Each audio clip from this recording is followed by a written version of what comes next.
समर्थन या किसी भी प्रकार का उनको तोड़ना बहुत जरूरी, वरना ये बहुत वाकई समस्या है कि उन जब अभी युद्ध हो रहा है तो हम लोगों को भी बुरा लगता है कि निर्दोष नागरिक के बच्चे क्यों मारे जाएं।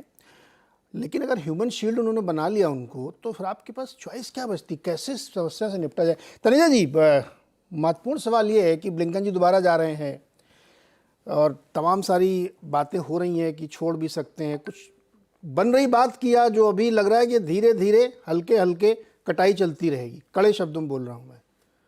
देखिए नीरज जी, बहुत पहले एक नाटक मैंने देखा था, अंधा युग, धर्मवीर भारती का। हाँ। उसी से एक शब्द उठाते हुए अब जो युद्ध हो रहा है वो अंधा युद्ध है।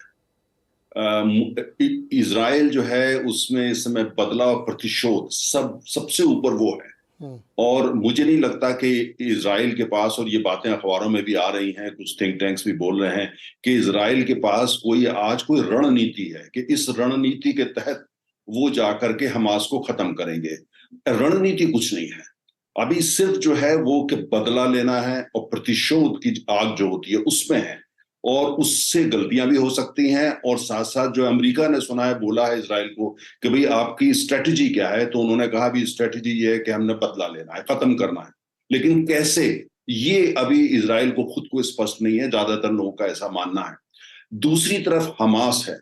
हमास जो है, अब जो स्थिति दिखने लगी है, पहले तो हमास जो है एक समूह था या एक आतंकवादी संगठन ही खाली था।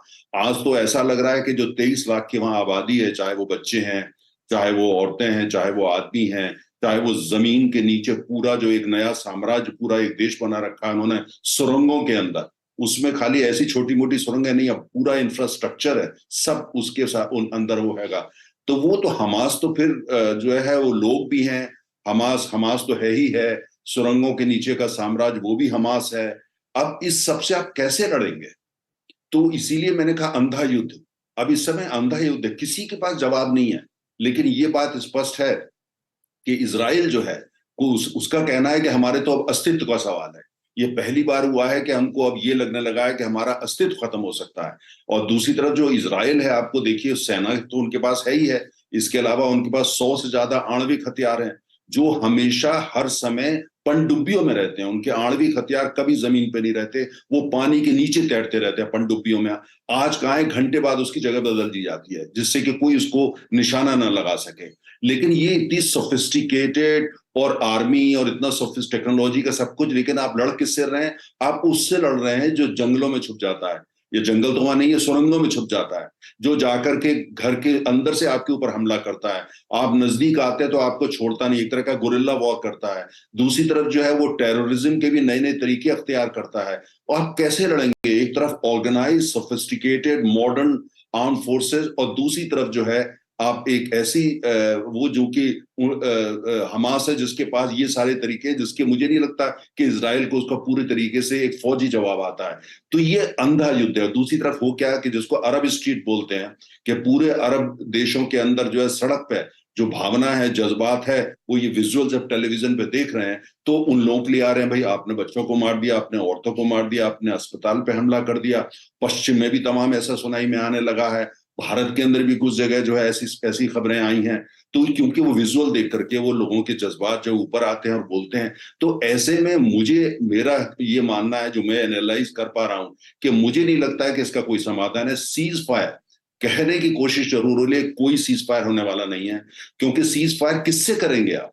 किससे बात करेंगे? और जिस तरह का जज्बात इसराइल के अंदर है, उनका कहना है कि पहली बार जब से वो अस्तित्व में आए, पहली बार उनके अस्तित्व को चुनौती हुई है। और इसराइल की जो जनता है वो प्रतिशोध चाहती है। अगर आप प्रतिशोध चाहते हैं तो सीज फायर की बात चाहे वो अमेरिका ही क्यों ना करे, मुझे नहीं लगता सुनेगा। तो ब्लिंकन साहब वहां पहुंचे या खुद बाइडेन साहब वहां दोबारा आ जाएं, लेकिन इस समय जो इसराइल के अंदर लोगों का वो है, उनको एक ही तारीख याद है, 7 तारीख, और उनको एक ही बात याद आ रही है कि प्रतिशोध लेना। दूसरी तरफ, जैसा शर्मा जी ने भी कहा, कि दूसरी तरफ ये विजुअल देखते हैं तो कौन ऐसा इंसान होगा उसको देख करके जो उसे तकलीफ नहीं होगी या ये नहीं होगा, भाई कुछ होना चाहिए।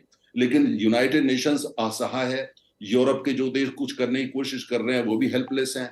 अमेरिका जैसी बड़ी ताकत भी आज हेल्पलेस है।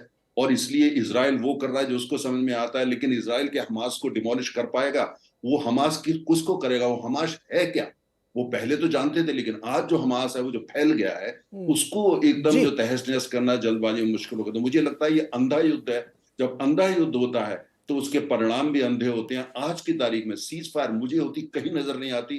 जज्बात भी उबलेंगे, अरब स्ट्रीट पे भी वो दिखेंगे, यूरोप में भी दिखेंगे, और जगह भी दिखेंगे। दूसरी तरफ इसराइल जो है बिल्कुल स्पेस, और कहीं ना कहीं अमेरिका भी इसराइल को कहता होगा, हमें समझ में आता है कि आपने जो है प्रतिशोध लेना है, बदला लेना है, लेकिन जी इस तरीके से लोग के जान मान के नुकसान कम से कम हो। क्या ये संभव हो पाएगा? आज की तारीख में जब मैं इस शो में बैठा हूं आपके, कहना मुश्किल है, लेकिन सीज फायर दूर दूर तक मुझे कहीं नजर नहीं आता। बिल्कुल शर्मा जी, और आपने मिलकर इस समस्या को और डीप में हमें समझाया कि संभावना नहीं लग रही है। रूस में भी एक बहुत दूर दराज की किसी शहर में एक एयरपोर्ट में, ज़बरदस्त एयरपोर्ट में तोड़फोड़ की है ये समर्थक लोग जो थे, ये जो हमास के समर्थक है, लेकिन वो पैलेस्टीन का चेहरा लगा लेते हैं अपने सामने।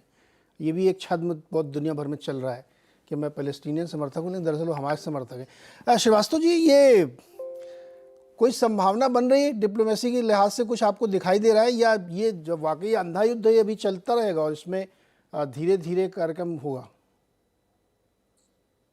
देखिए साहब, पहले तो मैं कहना चाहूंगा कि सबसे पहला कदम होना चाहिए बंधकों की रिहाई। उसके बिना इजराइल में, जैसा हमारे पहले स्पीकर्स ने कहा, प्रतिशोध की भावना बनी रहेगी और उसमें कोई रैशनल डिसीजन होने की उम्मीद नहीं है। जो अमेरिका इजराइल को समझाने की कोशिश कर रहा है कि ये अर्बन वॉरफेयर का नतीजा कोई जल्दी सामने नहीं आता है, अमेरिकन को 2 साल लगे मुसल में। तो बंधकों की रिहाई के लिए अगर बात करना है तो बातचीत से होगी, वो मिलिट्री ऑपरेशन से नहीं होगी। मुझे अपना खुद का तजर्बा है, मैंने किया है और सफलतापूर्वक छुड़वाया है। मैं यूएन पीस कीपिंग डील करता था। 500 बंधक 13 देशों के सियरा लियोन में पकड़े गए थे, उसमें से 250 इंडियन आर्मी के थे और मुझे भेजा गया था सियरा लियोन और मैंने उनको छुड़वाया। जो 2 ग्रुप थे, एक छोटा ग्रुप था, उसको बातचीत से, और तभी उसके बाद ही मिलिट्री ऑपरेशन हुआ। तो इजराइल की बात पे आए तो पहले तो बंधकों की रिहाई, और उसके लिए ऐसे लोगों की जरूरत है जैसे कतर, जिनके हमास के साथ संबंध है। हमास बड़ा ही अनपॉपुलर ऑर्गेनाइजेशन है अरब देशों में भी, क्योंकि वो मुस्लिम ब्रदरहुड से जुड़ा है और सऊदी अरेबिया, गल्फ स्टेट्स मुस्लिम ब्रदरहुड को एकदम नहीं पसंद करते हैं। दूसरी चीज है साहब कि अगर आप फौज भेज के उनके इंफ्रास्ट्रक्चर या ऑर्गेनाइजेशन को तहस नहस भी कर दें, वो विचारधारा तो नहीं बदलेगी, विचारधारा तो और बढ़ जाएगी। तो ये मिलिट्री ऑपरेशन से तो इसका कोई नतीजा, अच्छा नतीजा तो आएगा नहीं, समस्या और जटिल हो जाएगी। और अगर इसी दौरान में, चूंकि दोनों तरफ से एस्केलेशन हो सकता है, अभी किसी को हमास के कमांड कंट्रोल का पता नहीं है कि वो सारे बंधक एक साथ हैं, अलग अलग कमांडर्स के अंडर में हैं, वो कहीं इजरायली बमबारी में ही मर गए या उनमें से किसी ने मार दिया, तो ये आग और भड़क जाएगी। तो इसलिए जरूरी है कि जरा ठंडे दिमाग